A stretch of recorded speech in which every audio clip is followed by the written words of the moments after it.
first deck we got today is Grade 4 Bruce, the one that I've been working with the most, the one I've developed some comfort level with. The deck, I'm going to show two versions. One is this one here, and then another one I'm going to show a little bit later that might be more tailor-made for what the developments of what set 4 have in place. But for this one, obviously the idea behind it is to maximize the use of Unrivaled Bruce, because he restands your whole front row, including himself, for an additional drive check. So you get 4 drive checks on an unrivaled turn, provided you have the resources to pay all the costs and things. So the best way to maximize that is by utilizing some things such as Brian here, because he can Soul Blast 2, give your front row +5, and give Bruce an additional crit. And why that's handy is because since he restands, you have 2 Vanguard swings with an additional crit to put a lot of pressure on your opponent. Now, since he has a Soul Blast 2 cost, that means that's at least 7 soul you're going to be Soul Blasting in the context of a turn.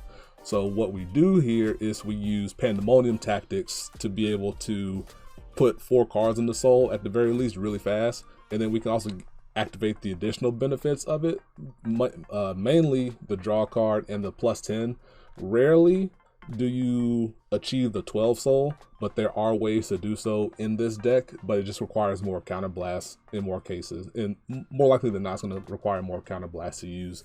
Usually on your first Unrivaled Bruce turn, you're going to be using at very least 2 counterblasts, because you want to use tactics and Bruce in the same turn. And then if you have a 3rd counterblast to use, you'll be using it for Derek or Lyle, whichever the situation calls for, but we'll get to those cards a little bit later. And then of course we have Ride Deck Bruce. With the standard Ride Deck, we got Bruce, Richard, Steve, Matt, and don't really need to talk about those too much. For the grade 2s, this version of the deck plays 4 Derek and 3 Lyle. 4 Derek because you're able to pop something, but the more important part is that you'll be able to check most likely you're going to check like top 2 or 3 in a lot of cases, sometimes 4 and 5, depending on what your opponent chooses to do on their previous turn. But what that allows you to do is you can find some more key pieces such as your Bryans or some of the grade 1s I'm going to be talking about in a second. And you also be able to put more cards into your soul if you're trying to get to 12 soul for tactics. So he's also a free he's also a free power gainer for Final Rush, unlike Lyle here. And that's important because if you go tactics plus his own Final Rush skill plus the 5k from Brian, that means he's a 30k unboosted swing, which means it hits over just your opponent putting down a 15k shield, which is important for the context of forcing cards out of your opponent's hand. Lyle here, what he's useful for is being able to give you a couple soul charges here, because I'm gonna talk about a key piece in a second in Brainwash Swirler, but that's also, it allows you to get a couple soul charges for a Swirler, and allows you to maybe find something in soul that you want to fish out and call out, such as a Brian or a Swirler or things of that nature. That way you can maximize your board space. And he's pretty good. I like to use him more so as like a backup soul option if you can't find Pandemonium tactics on time, but usually he's not going to be played if you have Pandemonium tactics at the same time, because then you can save Lyle for a future turn, provided your opponent might live through heal triggers or over trigger or something, and then that way you don't have to find another Pandemonium tactics to make your Brainwash Swirler get big again. You can just use Lyle and accomplish a similar goal. And then for the grade 1s, let's start with Swirler here, which is the card I've been talking about. This card has been an incredible boon for all of Dark States, which you're going to see as we go through these deck profiles. And why it's important is because when he's placed, Soul Charge 1, and then if your Vanguard is grade 3 or more, for every card that you put into the soul via Soul Charge, he gets an additional +5k. So it can trigger itself on your Unrivaled turn to become a 13k. And then when you use Pandemonium tactics, you Soul Charge 4, which is a +20k to Swirler. And then with the 10k from tactics, if Swirler's in the front row, it becomes +30k. All for the cost of playing Swirler and then playing Pandemonium tactics. If you use Lyle in place of that, it gets +20k boost, which is still pretty significant for trying to push damage on your opponent. But this has become a key piece for the deck for gaining power. And ideally you want to try and find at least one, because then you can put it in the front row. But if you find 2 or more, that's when things really ramp up for you and be able to force that crit on your opponent. And that's why the trigger lineup plays a whole lot of crits currently. We'll touch on that in a little bit. And then I play 4 Geardober in this version. I like Geardober because it's kind of like quote unquote 18k power, because it can boost something for an 8k, and then it can tuck in the soul, and then you have the flexibility to spread the power where it needs to go to get something else plus 10k. So it can boost your first attack. Then if your opponent checks a damage trigger, then you have the option to put it onto the other front row rear guard. And if they don't, and you feel okay with the power of the current rear guard in the front row, you can plop it on the Bruce, and that means he becomes at least 38k if you have all the other pieces in place as a swing, as opposed to being 28k. So that's why I like Dober currently. Some people have tried out Wade, which is, where is it? This card here. Some people have tried out Wade to combo with Lyle, because you can put Wade in the soul, give Bruce 10k, play Lyle, and then call Wade back out, and then put it right back in the soul to give Bruce plus 20k that way. Some people have done that. I tried it out initially before I switched over to Geardober. Currently, I'm kind of feeling the dog, so that's where my allegiances lie at the moment. And then of course, 4 PGs.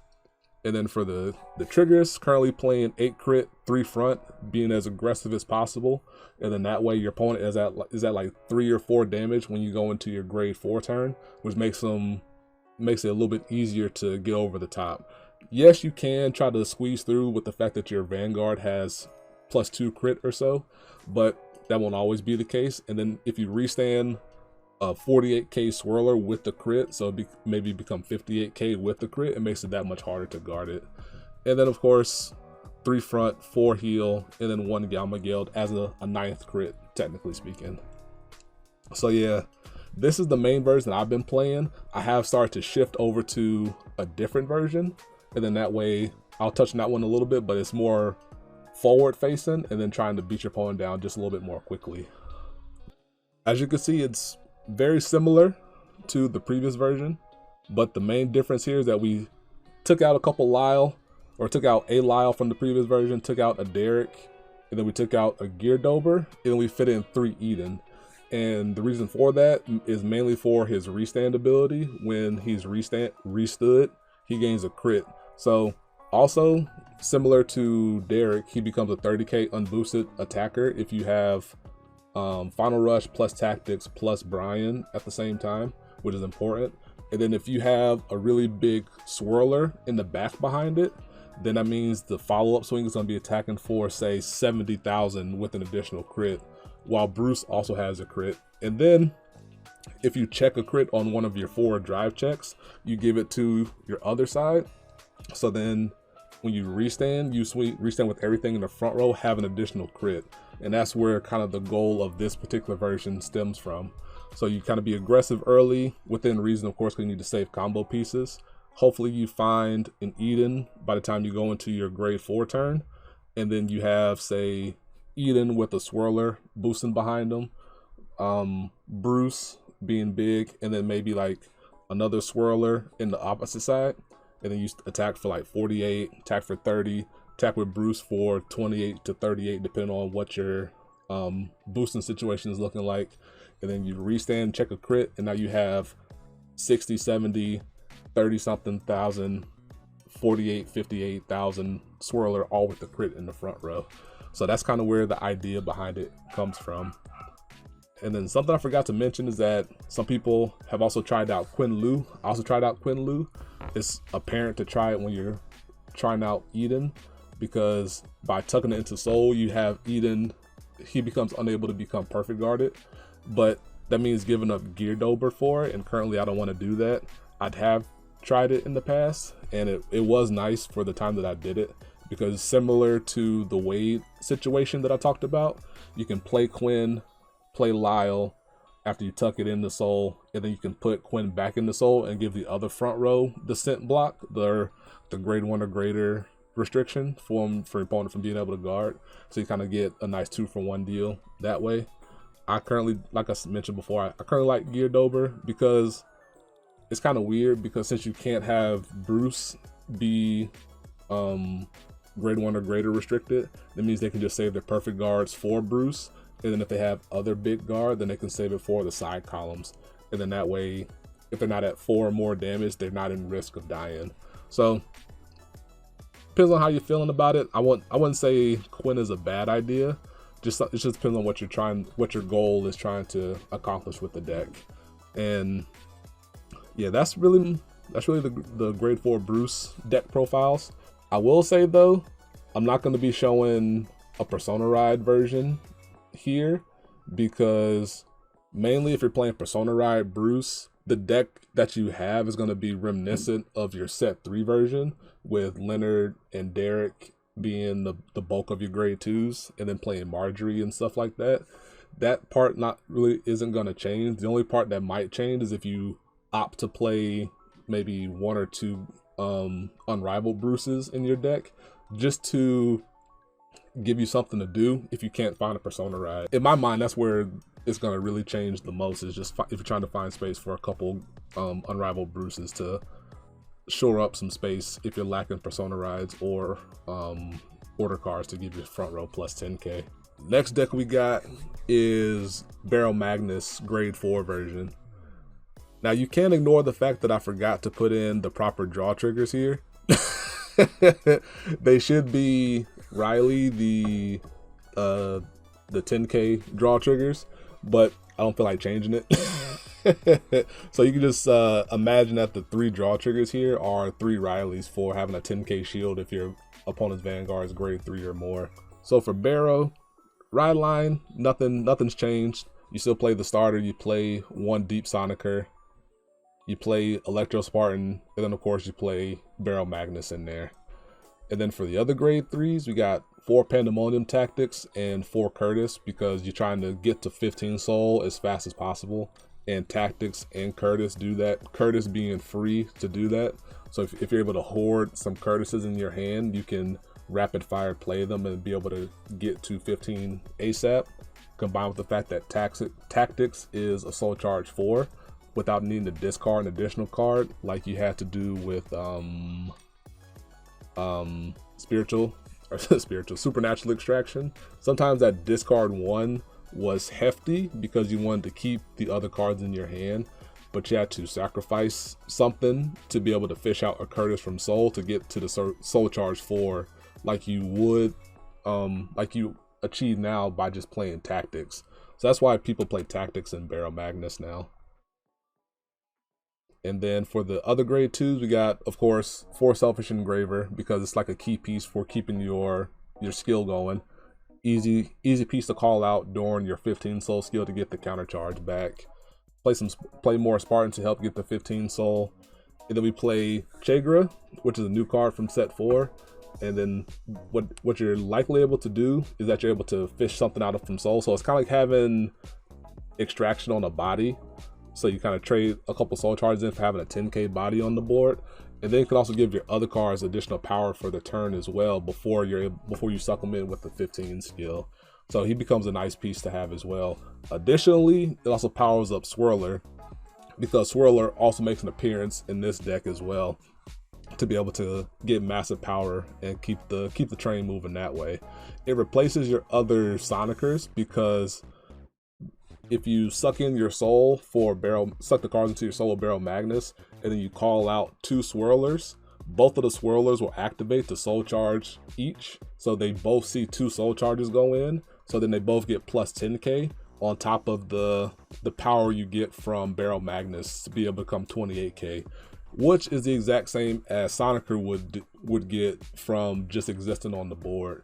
So pretty much the same, while also achieving a couple soul charges. That does mean you have more mandatory soul charge in the deck. So if you're not able to win quickly, you run the risk of decking out, which is why you try to churn out to 15 as fast as possible. On the flip side, that means you no longer need to play the main deck Deep Sonicers, and you don't need to play Gun. So you kind of consolidate space that way into Swirler. So you kind of get the best of both, the pros and the cons there. I personally stand by it playing the swirlers because just the soul charge aspect. It gives you something else, one less card you need to draw to find soul charge to get to the 15. So that's why it's really cool in my opinion. And then trigger lineup, it's up to you. I currently play 8 crit, 3 draw. You can go more draw to try to find combo pieces. I believe I've seen a deck list that played 7 draw, 4 crit, 4 heal. So you can also go that route. It just depends on what you're trying to look for. Baromagnes lives and dies by early damage checks. So that's why the draws come in handy, which is why I can understand wanting to play 7 draw that way. This one is more theoretical. I haven't personally tested it because I've been more interested in testing Unrivaled Bruce and Barrow decks. But I have it here anyway. Is a Greedon deck list. So I kind of shifted my my set 3 list, which included tactics with Violetta, and I opted to play more like just as a sample deck list to work off of with Keenan, which is the set 4 card, and then Bubetsu, which is also a set 4 card. You can, if you choose to, I'm not saying you have to, you can play Swirler in this deck and play the Pandemonium tactics again. If you want to also maybe play in a couple Violetta here and there as well. Central idea being that Swirler can become a 33k attacker as your last attacker for Greedon. That way you can swing twice with Greedon for whatever power it can achieve. Last swing be Swirler, and then if it lives, it lives. If it dies, then maybe you can replace it a little bit later. That's something you can do, but for the purpose of presenting a sample list, I kept it out for now. But ride deck is same as always, which is grade 0, and then we play Gomon, and then we play a Bosch, and then of course Greedon as well, and then finish it up with the other main deck Greedons. And then I still play Time Jarrett Dragon. I still like it. I don't know, just filtering makes me happy.